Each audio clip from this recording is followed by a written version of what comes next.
Hello, and welcome to Wheel Talk. This is my husband Patrick. He has not read the Wheel of Time books. I'm Brian. I have read the books. We're here to talk about episode 7, The Dark Along the Ways. I know what it's called. There's a lot to talk about today. Let's start, though, with your general thoughts on the episode. I feel like I always start this way. I really liked this episode. I thought it was good. fun. I thought there were a lot of cool things. I thought we were never really going to see Lan Mondragoran's world. When you use phrase like, I'm an Outlander or I'm from the Borderlands or whatever that is, it kind of creates this impression that he's from like a faraway place at the edge of civilization, which I guess he kind of is, but it also makes you think that like the defining characteristic of him is that his background in nature is mysterious and strange. There's no real need to go into that, but we did get to see it, and I thought that was kind of neat to kind of see this wider world. You know, we've seen a lot of fear and mistrust of the Aes Sedai, and so to visit a town that is explicitly allied with them outside of Tar Valon. You're talking about Lady Annalisa? Well, not just that, but like, I mean, the leader guy, the Raven guy, explicitly Agomar. Yeah, he explicitly says, you know, we've long respected the White Tower and all of it. Like, Yes, but he also gave Moiraine some attitude. Clearly, the town is allied with the White Tower. It may not be formally, but they clearly have no issues with him. When he's like, I've offended you, yes. Stay here for tonight as long as you like, da-da-da-da-da. That, but also when Moiraine is talking to Amelisa when they're walking down the corridor, and I liked that scene a lot. She asked her to send a message, but Amelisa made it clear, my alliances are to Fal Dara, not to the White Tower. Yeah, but I don't think that undercuts what I was saying. I think they respect the White Tower. They don't... Yeah. We've seen so much of this world distrustful of the Aes Sedai and the White Tower, that is scared of them, that if you show you can channel, they want to run you out of town. We've seen the White Cloaks. I guess my point is, I got that from Agomar.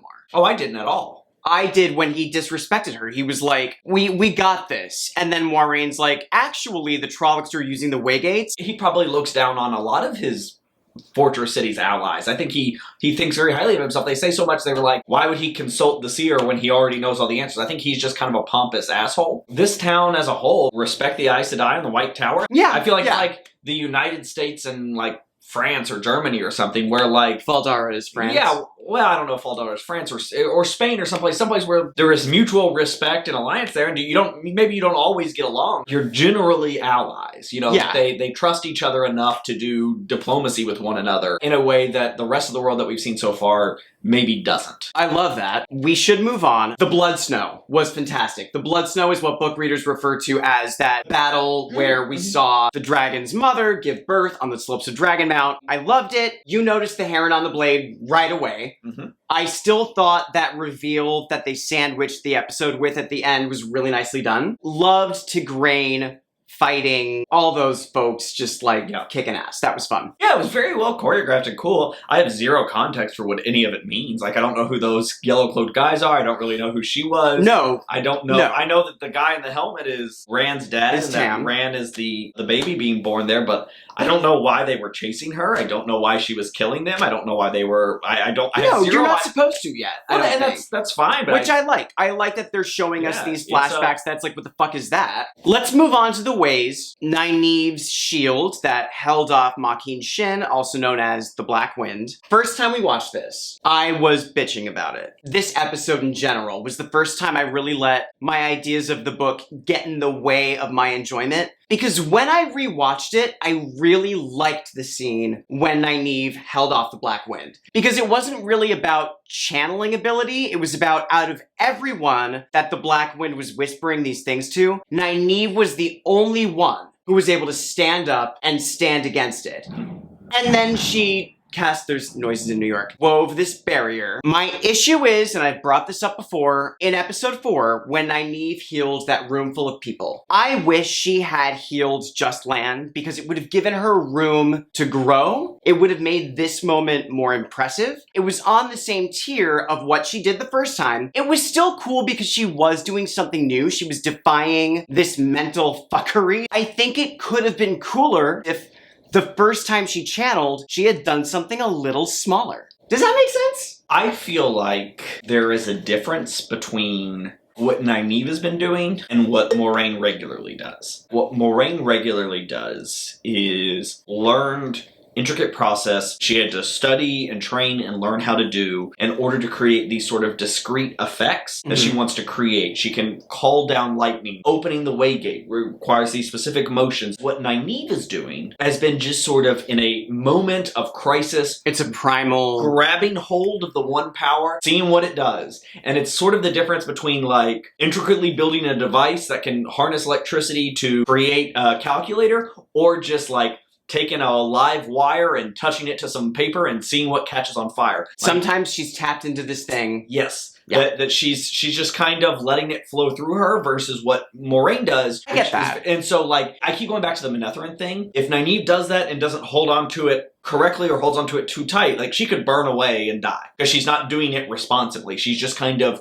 going for it to... channel responsibly. Well, yeah, channel responsibly. When they were in the cave with... when they were battling the false dragon. Oh, yeah. Leandrin trying to subdue him, and Moraine is like, Leandrin, you're grabbing too much of the power. Her cheeks were glowing, and like Leandrin was about to burn away. She was going too hard on it. And that feels like what Nynaeve is just kind of doing right now, just kind of grabbing the power and just letting go. Yeah, when Nynaeve channels, it's always this awesome thing. And again, an example of how my book reader self got in the way of enjoying this, because when I watched it after, I really liked it. I especially liked the message that Nynaeve was the one with the willpower to stand against Mocking Shin and walk forward and do this thing. Whatever her channeling abilities were, that was what was cool, because that was unique. That was like, she's the only one who knows herself enough to stand against this thing. My point is, that could have been a cooler moment for me. This is why it's hard for me as a book reader. The books are 14 very long books, 15 if you count the prequel, and part of why I love them is every character's abilities grow very gradually. That, on my first read-through, was a part of why I kept reading, because I couldn't wait to see what these characters would be capable of in the next book. That, for me, is a change I have to get over, and obviously, for the show, they're gonna condense all of that, but at this point in the books, Nynaeve isn't doing things on this scale. That's something that, for me, I just have to get used to. I think on my first watch, I let that kind of get in my way. I was like, why is she doing that? And on a second watch, I thought that was a really cool moment. I wish they had built to it by having her first example of channeling be a little smaller. Something that we could say was a tier lower than this, so that this was her leveling up, you know? I understand. I like to see people level up. I love the idea of leveling up in this kind of story, and I love starting small. And I'm actually really excited that Rand and Egwene, we haven't seen them do a whole lot with the power yet, but I worry that they haven't given Nynaeve that same room to grow. Anyway, enough. I feel like her story though is different from theirs. Theirs is about like learning and growing. Hers is about refining. You're right, she can't get much bigger with it, but what she can begin to do is learn like focus and control. Egwene and Rand need to learn how to like actually do it. I agree. So it is a path. It's just a different path than probably the one you expect. I agree. You're right. And it's one of those things I think as a book reader that I just have to accept that this is different. And I know that going into it, but watching episode 7 for the first time, I got a little bit clouded by that. Nynaeve has a sledgehammer. She's got to start to learn how to use a scalpel. Padan Fain. I think when we saw the Trollocs in the Waygate, it was my first indication of like, oh, maybe Padan Fain's working with the Trollocs. Him like coming out alone, like he's following them. You would have expected him to exit with a bunch of shadows. I think he's with, he seemed to be, and then when he's like following them into the city and they see him by himself in the city and stuff, I'm like, oh, he's like following them specifically. He's not just traveling with like the Shadow Spawn. Right, okay. But you noticed him also in Tar Valon. Did I? Did you not? I don't know if I noticed him in Tar Valon. He was in Tar Valon. Yeah, but it was fun to see him show up there and have them finally confirm that, yeah, he's following them. I love the touch of the whistling. I think that was a great choice. We got it in episode 1, so I really like that they chose that with the intention of carrying that through the season. Min. Thoughts on Min? She's cool. Yes. I don't know. This gets back into my, like, sort of pet peeve that I have about, like, is the one power one power? Like, so she's, like, clearly has some sort of ability that nobody else has. So much so that she has to be, like, hidden away as a bartender in this sort of very out-of-the-way town in the middle of nowhere. She's doing something like that the Aes Sedai can't do. Right. Correct? Yeah. Correct. Look, I don't know if she's trained at the White Tower or what, how the Aes Sedai know about her or anything like that. Is what she's doing channeling? She doesn't seem to be doing it on purpose. It seems to be just happening to her. Looking at someone, she seems to just be getting these visions. Is that tapping into the one power? I don't know. There's this whole, it's another aspect of magic, like the dagger and like some of the other things we've talked about on here. It makes me think there are other things out there other than like weaving with the one power that is granting people magic. Right, but the fact that they call it the one power, like you've said before, it feels like a misnomer. I mean, yeah, it feels like a misnomer. I mean, like, I don't know. Is there supposed to be different types of magic in this world? It would seem like no, that she says it's all one power, it's all one thing. I know that it can divide into the male side and the female side. There are two halves. Two halves of the one power. But it seems like maybe the one power isn't the end-all, be-all, that there are other things at work. So you're wondering what's charging those other forces. Yeah, I mean, she's clearly... Because it's not the one power. Right. Magic is clearly being enacted through her. And everything I would have thought is that would need to be the one power is acting through her in some way. But it doesn't seem... I also don't know... I believe Moiraine explains it a little bit in this episode. She says that Min sees... She sees the weave. She sees the pattern. Yeah, she sees the pattern. Yes. It is the one pattern. But also, maybe they haven't made that very clear. And also, it does kind of feel like magic. So I get what you're saying. I mean, it's definitely magic. She's doing something magical. She's not... To us, it's magic. But in their world... She's not doing something scientific.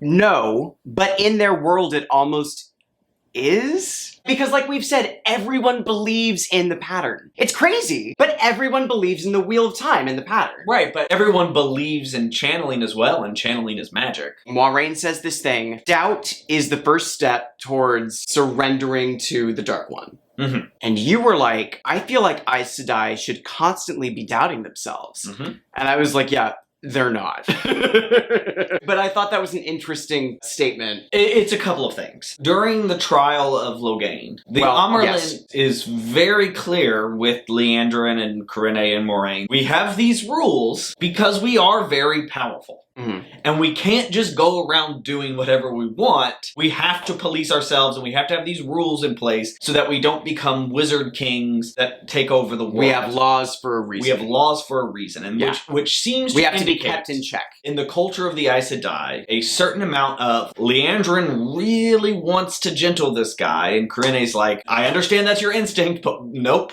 We have to follow the rules. There's this sort of acknowledgement within themselves. They need boundaries, or else they would become tyrants or whatever. Which seems to be an acknowledgement amongst themselves that, like, what goes on in my mind is there's this really kind of dumb George Lucas writing thing that he did in one of the movies. It says, only the Sith speak in absolutes. Which is in itself an absolute, meaning that Jedi should be a Sith. However, as dumb as that little axiom is... That's so good! The implication of it is meaningful, is that if you never question yourself, if you always just assume you are right, you're leaving out any sort of possibility that you're viewing the world wrong and that you're on the wrong path and changing your mind, and this sort of idea that, like, Jedi, and like Jedi, I would think, Aes Sedai, should have an open mind to things. Jedi are open-minded. And especially when you wield such power, open-mindedness that you could be mistaken, you could be wrong. Yeah, I don't think open-mindedness is a common trait of Aes Sedai at all. I actually think it's the contrary. It's weird to me that they would say that doubt is like the first step to surrender to the dark side, because it's like, I feel like if you're Shadow Spawn, you should be like very resolute in like, nope, I know the way, I know the way. Whereas the Aes Sedai should be like, am I doing this correctly? I want to make sure. You would think that you would want that judgment and that open-mindedness there, but she's like, no, you can never doubt. I think we've already seen too that the Aes Sedai are not a perfect institution. No. They've got some issues. Yeah. Felt to me like this episode was building more and more to all of them are the dragon. Min talks about this strong connection between them all that she can't explain. This sort of moment where the group has to choose whether to come or go, and they're all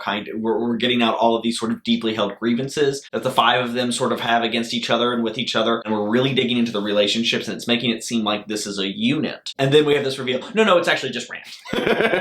Tonally, that came across as odd to me, that this episode seemed to be, and really the whole series seemed to be building towards this one 5-headed dragon type scenario. It's not surprising that it's Rand. I think anyone who's been watching this show knows that I've been predicting Rand for a while as the book, just because of the way narratively it was structured. But last week with they said it could be all 5 of them and we don't know. Then all of a sudden, right at the end to be like, nah, it's Rand. I was like, oh, okay, well, all right, yeah, cool. I will say, I think a couple episodes back, we were talking about Rand, and I was like, wouldn't it be cool if when they reveal it's Rand, we do a flashback to all of these scenes and we find out he's been channeling this whole time, see it from a different perspective, and I kind of nailed this exact moment. I don't want to toot my own horn, but I'm pretty sure I nailed this exact sequence. I'll have to go back and check that. I will tell you what you absolutely nailed. It may have been edited out, so if it's not in any of those videos, it's his fault, because I'm fairly certain I said it. What you nailed, like, hands down, was there's something between Perrin and Egwene after episode 1. You were like, that's why Layla didn't go. That's why Layla didn't go. Did we talk about that on here? Yeah, well, okay. I don't know if I edited it out, but you definitely brought up the reason it seems like Layla is acting the way she's acting is she doesn't like Egwene. I thought that was interesting and probable, but I wasn't sure. You nailed that. There was just a bunch of story structure stuff that they were setting up that, like, she wasn't at the tavern where they were celebrating Egwene's ceremony. She would rather just be working by herself. There was some bad blood there. When they separated the characters, they kept Egwene and Perrin together. It just seemed to all be feeding on itself that the reason why she was mad at Egwene was because she suspected something between Egwene and Perrin, even if it was all just from Perrin's perspective and none of it was from Egwene's. It was interesting because Layla hardly says anything, but the line that you caught onto that I was like, oh, I think he's right. Perrin walks in, Layla's not talking, and he says, they say you didn't even go to her ceremony today. He says her as if Layla knows who he's talking about. I thought that was really perceptive. I was like, oh yeah, you nailed that. Anyway, I still, have my feelings about that whole choice, but when people say, oh, there was a reason, I think that's where they were going with that. Yeah, him killing his wife and feeling guilt over that because he had these feelings for this other woman, no matter how, like, suppressed they were and how true his love for Layla might have been, it narratively motivates Perrin, and we can, we've talked about how we feel about, like, creating a wife, and look, I know that there is a passing reference to Layla in the books. You all made that abundantly clear in the comments. Don't you know that Layla is, like, a thing? Yeah. In book number 14, chapter 12, they mentioned that she's referenced in the books, but as far as they created this scenario for the show, is the point. They pulled a passing reference out and built a character around that passing reference for him to kill, to feel this guilt to motivate his character. Yes. I guess that's it. We're speaking about the comments. I have to say this real quick. I know the actor who plays Matt has been recast. Last week when we were talking about why Matt stayed behind, a bunch of people in the comments felt the need to say, he stayed behind because they recast the actor. A lot of people did feel the need. Okay. I understand that he's been recast. He knew. The narrative reason why Matt stayed behind is not because the actor was recast. Character of Matt Cawthorn has no idea that there is has no idea that there is an actor portraying him who had some sort of conflict with the show or contract or whatever. We were talking about the story. The story needs a reason for Matt to stay behind, which is what we're discussing. Yes. We're not discussing the logistical meta reason Matt stayed behind. That part. I didn't think it was worth bringing up, but we knew what you were all saying. We know that the actor has been recast. All right. Walk in the light. And keep it wheel. Should we do that once more? I feel like it was a little too much. Walk in the light. And keep it wheel. That one was good. That was good. We're going to keep that one. Wow. All right. Thank you. I'm sorry if I was a dick. Real quick, this is me being nitpicky. I did not love Nynaeve looking through that window at Lan's dinner. All of a sudden, Lan is next to her. They needed to have a moment where Nynaeve, looks to someone else in the room and then comes back to Lan and he's not in his chair. And then Lan is next to her. The way they did it, I had to rewind it on the first watch and be like, wait, did I miss something? It's so small, but it bothered me because it felt like someone was trying to be clever. And what ended up happening was it didn't make sense. It was supposed to be funny. I get what they were trying to do, that Lan was so fast that it almost seemed unnatural, but it seemed unnatural. I wish they had made that a little clearer. I have to tell you, my first thought upon seeing that was that the whole dinner scene was an illusion that he had somehow cast. It felt possible. You know, maybe it was like an artsy thing they were doing where Nynaeve was imagining what Lan's home would be like in this sort of town, in this world. Like the kind of people Lan might, and she was having this pleasant moment and then realized that, no, Lan, and then... It was all a dream and now Lan's next to me. And then it was real. That had to be a drop ball because it was weird. It was weird. It was a little weird.